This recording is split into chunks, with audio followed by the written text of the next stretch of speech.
அனைவருக்கும் வணக்கம். வாழ்க தமிழ். இன்றைக்கி நம்ம 100 நாள் ஆங்கிலம் பேசுகிறது எப்படி அப்படிங்கிறத வகுப்பை தொடங்குகிறோம். இன்றைக்கி டே 1. முதல் நாளில் நம்ம என்ன பார்க்க போகிறோம் அப்படின்னா, ஒரு வாக்கியத்தை அமைக்கிறது அப்படிங்கிறதுக்கு பேர் தான் பேசுகிறது. பேசுகிறது is nothing but making a sentence. அவ்வளவுதான் பேசுகிறது. ஒரு வாக்கியத்தை அமைக்கிறதுக்கு நமக்கு என்னெல்லாம் தேவை? உதாரணத்துக்கு, நான் சாப்பிடுகிறேன். இது ஒரு வாக்கியம். இதில் என்னெல்லாம் இருக்குது? நான் இருக்குது, சாப்பிடு இருக்குது, கின்றேன் இருக்குது. இப்படி 3ஆக பிரியுது. அப்போது இது 3 பிரித்து நம்ம அதோடைய அர்த்தங்கள் என்ன, அதை எப்படி நம்ம ஒன்று சேர்க்கறது, ஒரு வாக்கியமாக உருவாக்குறது, சில பூக்களை கொண்டு ஒரு மாலையை தொடுக்கிறது எப்படி அப்படின்னு நம்ம பார்க்குறோம் இல்லையா? அதே மாதிரி தான் சில வார்த்தைகளை கொண்டு ஒரு வாக்கியத்தை உருவாக்கும் போது ஒரு மொழி பேசப்படுகிறது. இப்போ நான் சாப்பிட்றேன் அப்படிங்கிறத வச்சே பார்க்கலாமே. ஐ அப்படின்னா நான். இப்போ ஐ, நான், இது என்ன சொல்கிறாங்க அப்படின்னா நாமினேட்டிவ். நாமினேட்டிவ் அப்படின்னா எழுவாய் வேற்றுமை, சப்ஜெக்ட் கேஸ். அதாவது ஒரு செயலை செய்கிறவரை குறிக்கிறதுக்கு பேர் தான் நாமினேட்டிவ். இப்போ ஐ அப்படிங்கிறது செய்கிறவர், நான் சாப்பிட்றேன் அப்படின்னா ஒரு செயல். அப்போ நான் ஒரு மனிதரை குறிக்கிறதுக்கு பேர் தான் ஒரு மனிதரையோ இந்த செயலை யார் செய்கிறாங்களோ அவங்கள குறிக்கிறதுக்கு பேர் தான் நாமினேட்டிவ். இது என்ன அப்படின்னு பார்த்தாச்சுன்னா, ஐ அப்படின்னா நான், ஹீ அப்படின்னா அவன், இவன், அவர், இவர். பாருங்கள், ஆங்கிலத்தில் ஹீ அப்படிங்கிற ஒரே ஒரு வார்த்தை மட்டும்தான் இருக்குது. அதுவே நமக்கு தமிழில் அவன், இவன், பெரியவங்களாக இருந்தால் அவர், இந்த இவர், இப்படின்னு 4 வார்த்தைகள் இருக்குது. சி, அவள், இவள். சி அப்படின்னா அவள், இவள், ஒரு பெண்ணை குறிக்கிறது. இட்டு அப்படின்னா அது, இது. வி அப்படின்னா நாம், நாங்கள். தே, அவர்கள், இவர்கள், அவைகள், இவைகள். அடுத்து யூ. யூ அப்படின்னா நீ, நீங்கள், நீவீர். ஸோ ஐ அப்படின்னா நான், ஹீ அப்படின்னா அவன், இவன், அவர், இவர், ஷி அப்படின்னா அவள், இவள், இட் அப்படின்னா அது, இது, வி அப்படின்னா நாம், நாங்கள், தே அப்படின்னா அவர்கள், இவர்கள், அவைகள், இவைகள், யூ அப்படின்னா நீ, நீங்கள், நீவீர். இதுக்கு பேர் தான் நாமினேட்டிவ், சப்ஜெக்ட் கேஸ். ஒரு செயலை செய்கிறவரை குறிக்கிறது. பள்ளிக்கூடத்தில் நம்ம எல்லோரும் படிக்கும்போது நமக்கு எல்லாருக்குமே இஸ் அப்படிங்கிற ஒரு வார்த்தை ஒரு நாளைக்கு ஆங்கில வகுப்பில் 2 முறையாவது பயன்படுத்துகிறோம். ஆனால் அதோடைய தமிழாக்கம் என்ன அப்படிங்கிறது நம்ம ஸ்கூலில் யாருக்குமே சொல்லி கொடுத்தாங்களா அப்படின்னு தெரியல. அப்படி உங்களுக்கு ஒரு வேளை சொல்லி கொடுத்துருந்தாங்கன்னா கமெண்ட் பண்ணுங்கள். ஓகே, இப்போ நம்ம பி வெறுப்பு அப்படிங்கிறத பார்க்க போகிறோம். பி வெறுப்பு அப்படிங்கிறது பி அப்படின்னா வேறு ஒன்றும் இல்லை, இரு அப்படின்னு அர்த்தம். பி அப்படின்னா இரு அப்படின்னு அர்த்தம். பி வெறுப்பு தான் பார்க்க போகிறோம். பி வெறுப்புனா என்னென்னா am, is, are, was, were, will be, have been, had been, will have been, has been. இது எல்லாமே பி வெறுப்பு. இந்த பி வெறுப்புகளை மட்டும் நம்ம தமிழாக்கம் பண்ணி தெரிஞ்சுக்கிட்டோம் அப்படி மிக மிக சுலபமான ஒரு செயலாக மாறிடும் ஆங்கிலம் பேசுகிறது. ஓகே, இப்போ நம்ம பி வெறுப்புடைய தமிழாக்கங்கள் என்ன அப்படின்னு பார்க்கலாம். ஆம் அப்படின்னா என்னன்னு பார்த்தாச்சுன்னா இருக்கின்றேன். இருக்கின்றேன் அப்படிங்கிறது யாரை குறிக்குது? நான் இருக்கின்றேன். அப்போது ஐயை குறிக்கிறது. ஐ வரும்போது ஆம், ஐ ஆம் ஈட்டிங், நான் சாப்பிட்டு கொண்டு இருக்கின்றேன் அப்படின்னு வரும். அப்போ ஆம் அப்படின்னா இருக்கின்றேன். இஸ் அப்படின்னா இருக்கின்றான், இருக்கின்றார், இருக்கின்றாள், இருக்கின்றது. இப்போ இருக்கின்றான் யாரை குறிக்கிறது? அவன் இருக்கின்றான், இவன் இருக்கின்றான். இருக்கின்றார் யாரை குறிக்கிறது? அவர் இருக்கின்றார், இவர் இருக்கின்றார். அவர் சாப்பிட்டு கொண்டிருக்கின்றார், இவர் சாப்பிட்டு கொண்டிருக்கின்றார். அப்போ ஹீ இஸ் ஈட்டிங். ஹீ அப்படின்னா அவர், இல்லைனா இவர், அவன், இவன், எல்லாத்துக்குமே அவங்க ஹீன்னு தான் சொல்கிறாங்க. சரிங்களா? இஸ் அப்படின்னா இருக்கின்றான். He is eating. ஈட்டிங் அப்படின்னா சாப்பிட்டு கொண்டு. ஐஎன்ஜி அப்படிங்கிறதுக்கு அர்த்தம் என்ன அப்படின்னு பார்த்தாச்சுன்னா கொண்டு. நல்லா ஞாபகம் வச்சுக்கோங்க. ஈட்டிங் அதில் இஏடி அப்படின்னா சாப்பிடு, ஐஎன்ஜி அப்படின்னா கொண்டு. அதனால் ஞாபகம் வச்சுக்கோங்க. He is eating. அவன் சாப்பிட்டு கொண்டு இருக்கின்றான். ஓகேங்களா?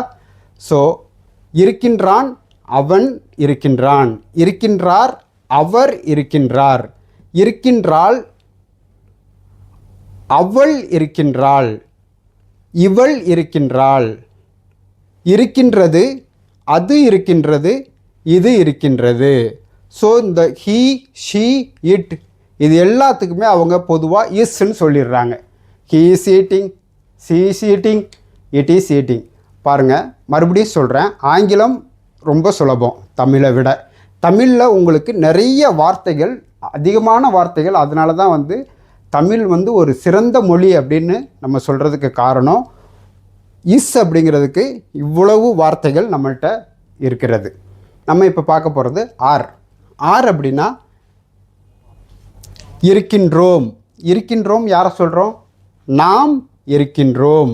வி ஆர் ஈட்டிங், நாம் சாப்பிட்டு கொண்டு இருக்கின்றோம். வி அப்படின்னா நாம், ஆர் அப்படின்னா இருக்கின்றோம், ஈட்டிங் அப்படின்னா ஈட் அப்படின்னா சாப்பிடு, ஐஎன்ஜினா கொண்டு, நாம் சாப்பிட்டு கொண்டு இருக்கின்றோம். எப்படி சொல்கிறோம்? We are eating. ஸோ நமக்கு வீணா என்னன்னு தெரியும், ஈட்டுனா என்னன்னு தெரியும்.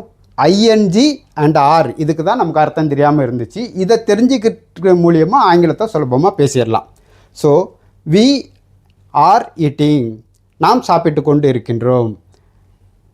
இருக்கின்றார்கள், அவர்கள் இருக்கின்றார்கள், இவர்கள் இருக்கின்றார்கள். இருக்கின்றன, இருக்கின்றன யாரை குறிக்கிறது? அவைகள் இருக்கின்றன, இவைகள் இருக்கின்றன. இருக்கின்றாய், நீ இருக்கின்றாய், இருக்கின்றீர்கள், நீங்கள் இருக்கின்றீர்கள், இருக்கின்றீர், நீவீர் இருக்கின்றீர். ஸோ ஆர் புரிஞ்சது இல்லைங்களா? ஆர் அப்படின்னா இருக்கின்றோம், இருக்கின்றார்கள், இருக்கின்றன, இருக்கின்றாய், இருக்கின்றீர்கள், இருக்கின்றீர். அவ்வளோதான் ஆர். அடுத்து நம்ம பார்க்குறது வாஸ். வாஸ் அப்படின்னா என்னென்னா இருந்தேன், இருந்தான், இருந்தார், இருந்தால், இருந்தது. இதுதான் வாஸ். வாஸ் இருந்தேன். இருந்தேன் அப்படிங்கிறது யாரை குறிக்கிறது? நான் இருந்தேன். ஐ வாஸ் ஈட்டிங், நான் சாப்பிட்டு கொண்டு இருந்தேன். ஓகே. இருந்தான், அவன் இருந்தான், இவன் இருந்தான். இருந்தார், அவர் இருந்தார், இவர் இருந்தார். இருந்தாள், அவள் இருந்தாள், இவள் இருந்தாள். இருந்தது, அது இருந்தது, இது இருந்தது. அப்போ வாஸ் அப்படிங்கிறது கடந்த காலம், பாஸ்ட் டென்ஸில். எல்லாமே பார்த்தீங்க அப்படின்னா இருந்தேன், வந்தேன், இருந்தார், இருந்தாள், இருந்தது, இது எல்லாமே கடந்த காலத்தை குறிக்கிறது. அப்போ வாஸ் அப்படின்னா நம்ம கடந்த காலம். வாஸ் அப்படின்னாவே நீங்கள் இதை ஞாபகம் வச்சுக்கிட்டீங்க அப்படின்னா வாஸுக்கு நீங்கள் எந்த இடத்துல பயன்படுத்தலாம் அப்படிங்கிறது சுலபமாக உங்களுக்கே தெரிஞ்சிடும். அடுத்து வேர். வேர் அப்படின்னா இது கடந்த காலம். நம்ம இந்த இடத்துல ஆர் சொன்னோம் இல்லையா, அதுக்கு பதிலாக கடந்த காலத்தில் வேர் சொல்கிறாங்க. சரிங்களா? இருந்தோம், நாம் இருந்தோம். இருந்தார்கள், அவர்கள் இருந்தார்கள், இவர்கள் இருந்தார்கள். இருந்தன, அவைகள் இருந்தன, இவைகள் இருந்தன. அப்புறம் இருந்தாய். இருந்தாய் யாரை குறிக்கிறது? நீ இருந்தாய். இருந்தீர்கள், நீங்கள் இருந்தீர்கள், நீங்கள் இருந்தீர்கள். இருந்தீர், நீவீர் இருந்தீர். ஸோ ஆருக்கும் வேருக்கும் இஸ்ஸுக்கும் வாஸுக்கும் உள்ள ஒற்றுமை என்னன்னு பார்ப்போம். அப்போ உங்களுக்கு வில் பி பார்க்கும்போது ரொம்ப சுலபமாக இருக்கும். இருக்கின்றேன் ப்ரெசன்ட் டென்ஸில், பாஸ்ட் டென்ஸில் இருந்தேன். ப்ரெசன்ட் டென்ஸில் நிகழ்காலத்தில் இருக்கின்றான், கடந்த காலத்தில் இருந்தான். நிகழ்காலத்தில் இருக்கின்றார், கடந்த காலத்தில் இருந்தார். நிகழ்காலத்தில் இருக்கின்றாள், கடந்த காலத்தில் இருந்தாள். இருக்கின்றது, இருந்தது. இப்போ இதுக்கும் உள்ள ஒற்றுமை என்னன்னு பார்க்கலாம். ஆர் இருக்கின்றோம், கடந்த காலம் இருந்தோம். இருக்கின்றார்கள், கடந்த காலம் இருந்தார்கள். நிகழ்காலம் இருக்கின்றன, கடந்த காலம் இருந்தன. நிகழ்காலம் இருக்கின்றாய், கடந்த காலம் இருந்தாய். நிகழ்காலம் இருக்கின்றீர்கள், கடந்த காலம் இருந்தீர்கள். நிகழ்காலம் இருக்கின்றீர், கடந்த காலம் இருந்தீர். இப்போ நம்ம நிகழ்காலம் கடந்த காலம் இது ரெண்டுடைய பி வெர்ப்ஸை பார்த்தாச்சு. சரி, இப்போ பி வெர்ப்புடைய எதிர்காலம் அப்படிங்கிறத பார்க்குறோம். எதிர்காலம் அப்படின்னா ஃப்யூச்சர், எதிர்காலம் வில் பி. வில் பி அப்படிங்கிறதுக்கு தமிழாக்கம் என்ன அப்படின்னு பார்ப்போம். இருப்பேன், இருப்பான், இருப்பார், இருப்பாள், இருக்கும், இருப்போம், இருப்பார்கள், இருப்பாய், இருப்பீர்கள், இருப்பீர். இப்போ உங்களுக்கே தெரிஞ்சிருக்கும் எது எது யாரை குறிக்கிறது அப்படின்னு. இருந்தாலும் நம்ம ஒரு முறை பார்த்துடலாம். ஐ அப்படிங்கிறது ஐ நான் இருப்பேன். இருப்பான் யாரை குறிக்கிறது? அவன் இருப்பான், இவன் இருப்பான். இருப்பார் அவர் இருப்பார், இவர் இருப்பார். இருப்பாள் அவள் இருப்பாள், இவள் இருப்பாள். இருக்கும் அது இருக்கும், இது இருக்கும். இருப்போம் நாம் இருப்போம், இருப்பார்கள் அவர்கள் இருப்பார்கள், இவர்கள் இருப்பார்கள். இருப்பாய் நீ இருப்பாய். இருப்பீர்கள் நீங்கள் இருப்பீர்கள். இருப்பீர் நீவீர் இருப்பீர். இப்போ உங்களுக்கு இன்னும் இதை எளிமைப்படுத்தி சொல்கிறேன். நாளைக்கு நான் சாப்பிட்டுக்கிட்டு இருப்பேன். ஸோ டுமாரோ அப்படின்னா நாளைக்கு, நான் அப்படின்னா ஐ, சாப்பிட்டுக்கிட்டு அப்படின்னா சாப்பிட்டு கொண்டு, கொண்டு அப்படிங்கிறதுக்கு ஐஎன்ஜி. சரிங்களா? சாப்பிடு அப்படிங்கிறதுக்கு ஈட்டு. நான் சாப்பிட்டு கொண்டு, will be I will be eating, நான் சாப்பிட்டு கொண்டு இருப்பேன். அப்போ இருப்பேன் அப்படிங்கிறது என்ன குறிக்குது? அவன் சாப்பிட்டு கொண்டு இருப்பான், அவனை குறிக்கிறது ஹீ. அவர் சாப்பிட்டு கொண்டிருப்பார், அவள் சாப்பிட்டு கொண்டிருப்பாள், அது சாப்பிட்டு கொண்டிருக்கும், நாம் சாப்பிட்டு கொண்டிருப்போம். அவர்கள் சாப்பிட்டு கொண்டிருப்பார்கள், நீ சாப்பிட்டு கொண்டு இருப்பாய், நீங்கள் சாப்பிட்டு கொண்டு இருப்பீர்கள், நீவீர் சாப்பிட்டு கொண்டு இருப்பீர். ஸோ வில் பி அப்படிங்கிற அந்த ஒரு வார்த்தை, ஆங்கிலத்தில் சொல்கிற அந்த வில் பி அப்படிங்கிற ஒரு வார்த்தை தமிழில் 1 2 3 4 5 6 7 8 9 10 வார்த்தைகளாக மாறுது. அப்போ 1க்கு 10 மடங்கு ஆழமான மொழி தான் நம்ம தமிழ் மொழி. இந்த ஆங்கிலத்தை நம்ம படிக்கிற மூலியமாக தமிழை நம்ம இன்னும் தெளிவாக படிக்கிறோம். ஓகே, சரி, இப்போ நம்ம வெர்பு பார்க்கலாம். வெர்பு அப்படின்னா வினைச்சொல். Be verb, active verb. Be வெர்ப்னா நம்ம என்னென்னு பார்த்தாச்சு. ஆம்னா என்னென்னு பார்த்தாச்சு. Is, are, was, were, will be எல்லாமே பார்த்தாச்சு. இப்போ ஆக்டிவ் வெர்பு. ரைட் அப்படின்னா எழுது. ஒர்க் அப்படின்னா வேலை செய். ரன் அப்படின்னா ஓடு. ஸ்பீக் அப்படின்னா பேசு. சிட் அப்படின்னா உட்காரு. ஸ்லீப் அப்படின்னா தூங்கு. ஸோ இந்த ஆமையும் இந்த ரைட்டையும் இந்த நாமினேட்டோடு மிக்ஸ் பண்ணுறது அப்படிங்கிறது தான் வந்து ஒரு வாக்கியத்தை உருவாக்குறது. ஒரு நாமினேட்டிவ், ஒரு ஆக்டிவ் வெர்ப், ஒரு be verb. Mixing the nominative with an active verbs and be verbs. This is called making sentence. இதுதான் வந்து ஒரு வாக்கியத்தை உருவாக்குறது. இப்படி ஒரு வாக்கியத்தை நம்ம உருவாக்கிட்டோம் அப்படின்னா ஆங்கிலம் நம்ம பேசுகிறோன்னு அர்த்தம். ஸோ ஆங்கிலம் பேசுகிறது அப்படிங்கிறது இந்த முறைகளை நீங்கள் போகும்போது ரொம்ப ரொம்ப சுலபமான ஒரு முறை. இப்போ நம்ம பி வெர்போடைய கண்டினியூ பி வெர்ப் அப்படின்னா என்னென்னு பார்க்க போகிறோம். ஸோ சிம்பிள் பி வெர்ப் நம்ம என்னெல்லாம் பார்த்தோம்? Am, is, are, was, were, will be. இது எல்லாமே வந்து சிம்பிள் பி வெர்ப். இது வந்து கண்டினியூ பி வெர்ப். சரிங்களா? இப்போ கண்டினியூ பி வெர்ப்பில் என்னெல்லாம் வருது அப்படின்னு பார்த்தாச்சுன்னா have been, has been, had been, will have been. So 4 வார்த்தை தான் வருது. 1 have been, has been, had been, will have been. Have பீனும் ஹேஸ் பீனும் present, had been past, will have been future. அவ்வளோதான், வெறும் 4 தான். இதை வந்து நம்ம எப்படி பிரிச்சுக்கிறலாம் அப்படின்னா, இந்த இஸ் அப்படின்னு நம்ம படித்தோம் இல்லையா, அது வந்து இங்கே என்னவா மாறிடுதுன்னா ஹேஸ் பீனாக மாறிடுது.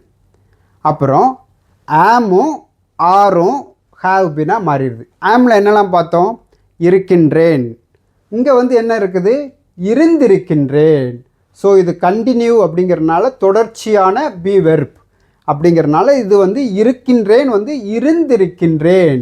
இருந்திருக்கின்றேன்னு இன்றைக்கி நம்ம உள்ள காலகட்டத்தில் எப்படி சொல்லிகிட்டு இருக்கிறோம் அப்படின்னா, இருந்துக்கிட்டு இருக்கேன் அப்படின்னு சொல்கிறோம் இல்லையா, அதுதான் வந்து இருந்திருக்கின்றேன். ஸோ இருந்திருக்கின்றேன் அப்படிங்கிறது யாரை குறிக்கிறது? நான் இருந்திருக்கின்றேன். இருந்திருக்கின்றோம் இது யாரை குறிக்கிறதுனா, நாம் இருந்திருக்கின்றோம், நாங்கள் இருந்திருக்கின்றோம். இருந்திருக்கின்றார்கள், அவர்கள் இருந்திருக்கின்றார்கள், இவர்கள் இருந்திருக்கின்றார்கள். இருந்திருக்கின்றன, அவைகள் இருந்திருக்கின்றன, இவைகள் இருந்திருக்கின்றன.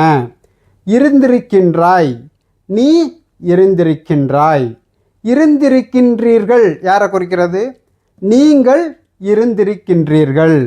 இருந்திருக்கின்றீர், நீவீர் இருந்திருக்கின்றீர். இதுதான் வந்து ஹாவ் பீன். இப்போ இஸ் அப்படின்னு நம்ம சிம்பிள் பி வெர்ப்பில் படித்தோம் இல்லைங்களா? இஸ்னா என்ன? இருக்கின்றான், இருக்கின்றார், இருக்கின்றாள், இருக்கின்றது. அதுவே தான் வந்து இருந்து அது கூட சேர்ந்து வரும். அவ்வளவுதான் வந்து ஹேஸ் பீன். கண்டினியூ பி வெர்ப்ஸோட அதோடைய ஹேஸ் பீன் என்னன்னா, ஹி அவன் இருந்திருக்கின்றான், இவன் இருந்திருக்கின்றான், அவர் இருந்திருக்கின்றார், இவர் இருந்திருக்கின்றார், அவள் இருந்திருக்கின்றாள், இவள் இருந்திருக்கின்றாள், அது இருந்திருக்கின்றது, இது இருந்திருக்கின்றது. புரிஞ்சுக்கிட்டாச்சா? So have been, has been. இப்போ அப்படியே பார்த்தாச்சு அப்படின்னா ஹேட் பீன். ஹேட் பீன் அப்படிங்கிறது கடந்த காலம், பாஸ்ட் டென்ஸில் உள்ள வார்த்தை. I had been writing, he had been writing, இந்த மாதிரி வார்த்தைகளுக்கு ஹேட் பீன் வருது. ஸோ ஹேட் பீனுடைய தமிழாக்கம் என்ன அப்படின்னு பார்த்தாச்சுன்னா, நம்ம வந்து நம்ம பாஸ்ட் டென்ஸில் என்ன படித்தோம்? ஐ வாஸ் ரைட்டிங், நான் எழுதி கொண்டு இருந்தேன், நான் எழுதி கொண்டே இருந்தேன் அப்படின்னு இருந்துச்சு. இங்கே வந்து வேறு ஒன்றும் இல்லை, இருந்திருந்தேன். ஸோ இருந்தேன் இருந்திருந்தேன்னா மாறிடுது, அவ்வளோதான். நான் இருந்திருந்தேன். இருந்திருந்தான், அவன் இருந்திருந்தான். இருந்திருந்தார், அவர் இருந்திருந்தார். இருந்திருந்தாள், அவள், ஷீ, அவள் இருந்திருந்தாள். இருந்திருந்தது, இட், அது இருந்திருந்தது. இருந்திருந்தோம், நாம் இருந்திருந்தோம், வி, நாங்கள் இருந்திருந்தோம். இருந்திருந்தார்கள், அவர்கள் இருந்திருந்தார்கள், இவர்கள் இருந்திருந்தார்கள். அவர்களுக்கு தே. இருந்திருந்தன, அவைகள் இருந்திருந்தன, இவைகள் இருந்திருந்தன. மறுபடியும் தே. இருந்திருந்தாய், யூ, நீ இருந்திருந்தாய்.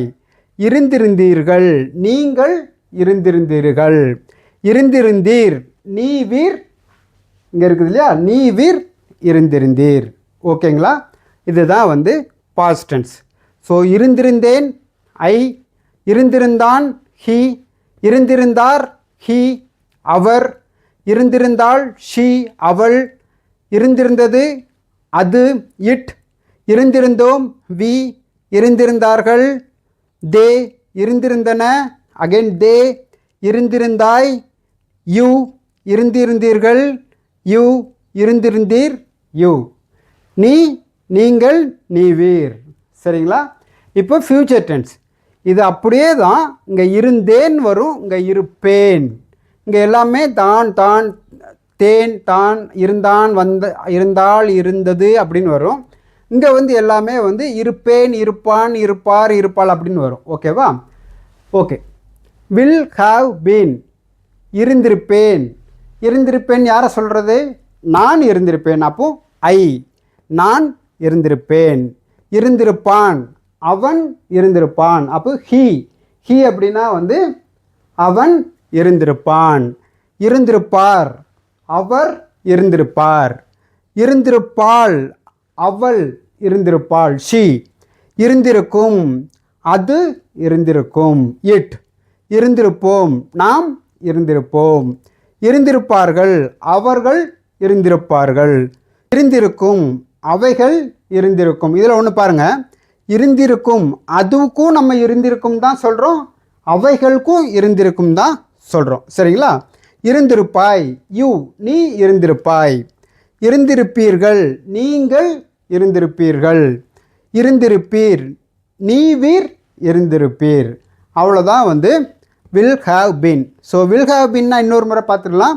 இருந்திருப்பேன், ஐ நான், இருந்திருப்பான் அவன் இவன், இருந்திருப்பார் அவர் இவர், இருந்திருப்பாள் அவள் இவள் ஷீ, இருந்திருக்கும் இட் அது இருந்திருக்கும் இது இருந்திருக்கும், இருந்திருப்போம் நாம் இருந்திருப்போம் நாங்கள் இருந்திருப்போம், இருந்திருப்பார்கள் அவர்கள் இருந்திருப்பார்கள் இவர்கள் இருந்திருப்பார்கள், இருந்திருக்கும் அவைகள் இருந்திருக்கும் இவைகள் இருந்திருக்கும், இருந்திருப்பாய் நீ இருந்திருப்பாய், இருந்திருப்பீர்கள் நீங்கள் இருந்திருப்பீர்கள், இருந்திருப்பீர் நீவீர் இருந்திருப்பீர். ஸோ இது யூ, இது தே, இது வி, இது வந்து it, she, he, I.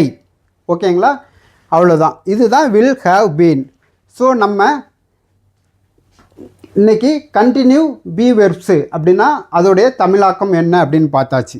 So இதை வந்து நீங்கள் படித்து மனப்பாடமாக வச்சுருக்கிற பட்சத்தில் உங்களுக்கு அடுத்த கிளாஸ் வந்து படிக்கப்போ ரொம்ப ஈஸியாக இருக்கும். இந்த வகுப்பு உங்களுக்கு பயனுள்ளதாக இருக்கும் பட்சத்தில் நீங்கள் உங்களுடைய ஆதரவை தெரிவிக்கும்படி லைக் பண்ணுங்கள், ஷேர் பண்ணுங்கள், சப்ஸ்கிரைப் பண்ணுங்கள். அனைவருக்கும் நன்றி. அனைவருக்கும் வணக்கம். நான் இந்த காணொளி பண்ணுறதோடைய முக்கியமான நோக்கம் என்ன அப்படின்னு பார்த்தாச்சுன்னா, பணம் படைத்தவர்கள் மட்டுமே ஆங்கிலம் பேச முடியும் என்கிற நிலைமை மாறி அனைவருக்கும் ஆங்கிலம் சென்று சேர வேண்டும், அனைவராலும் ஆங்கிலம் பேச முடியும் என்ற நிலைமை உருவாக்க வேண்டும் என்பதே இந்த காணொளியை செய்வதன் முழுமையான நோக்கம். இந்த எளிமையான ஆங்கிலம் பேசும் முறை என்பது வெறும் இந்த 12 வாக்கியங்களை மட்டும் நாம் படித்து கொண்டோமானால் ஆங்கிலம் முழுமையாக சரளமாக பேசலாம். எந்த ஒரு வாக்கியத்தையும் ஆங்கிலத்தில் அமைக்க நம்மால் முடியும். நாம் 3ஆம் வகுப்பு முதல் 12ஆம் வகுப்பு வரை 10 ஆண்டுகள் பள்ளிக்கூடங்களில் ஆங்கிலம் எழுத படிக்க கற்றுக் கொடுக்கிறோம். ஆனால் பேச கற்றுக் கொடுக்க மறுக்கிறோம், அல்லையல் தவிர்க்கிறோம். அப்படி கற்றுக் கொடுத்தும் am, is, are, was, were, will be இதன் தமிழாக்கம் ஏனோ வெறும் இஸ் என்ற வார்த்தைக்கு கூட நமக்கு அர்த்தம் தெரியாமல் முழுமையாக கற்றுக் கொடுக்கப்படுவதில்லை பள்ளிக்கூடங்களில் என்பது நிஜமான உண்மை. இதுவே எம்ஏ ஆங்கிலம் படித்தவர்கள் கூட ஆங்கிலம் பேச தயங்குகிற ஒரு நிலையை உருவாக்குகிறது. இந்த அவலை நிலை நீங்க நான் தமிழ்நாடு அரசு கல்வித்துறை மற்றும் அனைத்து ஆசிரியர் பெருமக்களிடமும் அன்போடும் உரிமையோடும் வேண்டுகிற விண்ணப்பம் என்னவென்றால், இந்த 12 வாக்கியங்களை கொண்ட ஆங்கிலம் பேசும் முறை தமிழ்நாட்டில் உள்ள ஒவ்வொரு தமிழ்வழி கல்வி பள்ளிகளிலும் 6ஆம் வகுப்பு முதல் 8ஆம் வகுப்பு வரை அமுல்படுத்தப்பட வேண்டும். அப்படி நாம் செய்வதின் மூலம் 8ஆம் வகுப்பு படித்த ஒவ்வொரு மாணவரும் தமிழ்நாட்டில் ஆங்கிலம் பேச முடியும் என்ற நிலையை உருவாக்கி இந்தியாவிற்கே முன்மாதிரி மாநிலமாக தமிழ்நாடு திகழ வேண்டும். இதனால் தமிழ் அழிந்துவிடும் என்ற எண்ணமோ அச்சமோ தயக்கமோ நமக்கு வேண்டியதில்லை. மகாகவி பாரதி அவர்கள் சொல்கிறார்கள், யாமறிந்த மொழிகளிலே தமிழ் மொழி போல் இனிமையானது எங்கும் காணோம் என்று. அப்படி என்றால் அவருக்கு தமிழ் அல்லாது மற்ற பல மொழிகள் அவர் கற்றிருக்கிறார், கற்று தேர்ந்திருக்கிறார். ஆனாலும் அவர் தமிழுக்கு செய்த தொண்டுகள் ஏராளம் தாராளம். முன்னொரு காலத்தில் டிவியும் பின்பு அலைபேசியும் செல்போனும் பணம் படைத்தவர்கள் மட்டுமே பயன்படுத்த முடியும் என்ற நிலை இருந்தது. ஆனால் அரசாங்கம் அதை இலவசமாக ஒவ்வொருவருக்கும் கொடுத்ததின் மூலமும், ரிலையன்ஸ் ஃபோன் இலவசமாக செல்ஃபோன் கொடுத்ததின் மூலமும் அது இரண்டும் அனைத்து மக்களிடமும் சென்று சேர்ந்தது. அது ஒரு சாதாரண பொருளாக மாறிவிட்டது. அதுபோல ஆங்கிலமும் நாம் அனைவரும் பேசும் காலம் வரும்பொழுது ஒரு சாதாரண மொழிதான், அது அறிவு அல்ல. ஆங்கிலம் is just a language, is not a knowledge என்ற ஒரு நிலைமை உருவாகும். அப்படி உருவாகும் பட்சத்தில் ஆங்கிலத்தின் மீது உள்ள மோகம் குறைந்து தமிழின் சிறப்பும் அதன் அழகும் அதன் ஆழமும் அனைவருக்கும் தெரிய வரும். உதாரணமாக நான் பெரும்பாலான ஐரோப்பிய நாடுகளில் 50க்கும் மேற்பட்ட மற்ற நாடுகளிலும் பயணித்திருக்கிறேன். அங்கு இருக்கிற ஒவ்வொருவரும் ஆங்கிலம் பேச தெரிந்தவர்களே.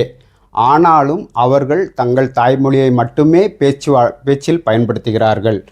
மேலும் வியாபாரத்திற்காகவும் தங்கள் தாய்மொழி தெரியாதவர்களிடம் பேசுவதற்காக மட்டுமே ஆங்கிலத்தை பயன்படுத்துகிறார்கள். ஆதலால் நாம் பள்ளியில் மாணவர்களுக்கு 6ஆம் வகுப்பு முதல் 8ஆம் வகுப்பு வரை இந்த பாடத்திட்டத்தை அமுல்படுத்தி அனைவரும் ஆங்கிலம் பேசும் நிலையை உருவாக்க வேண்டும். I just request to the Tamil Nadu government, please teach this method of spoken English classes 6th to 8th standard students. So our next generation students will be more powerful competitor to the world. Thank you so much. உங்களுக்கு இந்த video பயனுள்ளதாக இருக்கும் பட்சத்தில் நீங்கள் எங்களுக்கு உங்களுடைய சப்போர்ட்டை தெரியப்படுத்துகிற விதத்தில் லைக் பண்ணுங்கள், ஷேர் பண்ணுங்கள், சப்ஸ்கிரைப் பண்ணுங்கள். இந்த வீடியோ பள்ளி கல்வித்துறை மற்றும் அனைத்து ஆசிரியர்களுக்கும் சென்று சேரும் வரை ஷேர் பண்ணுங்கள். நன்றி, வணக்கம். வாழ்க தமிழ்.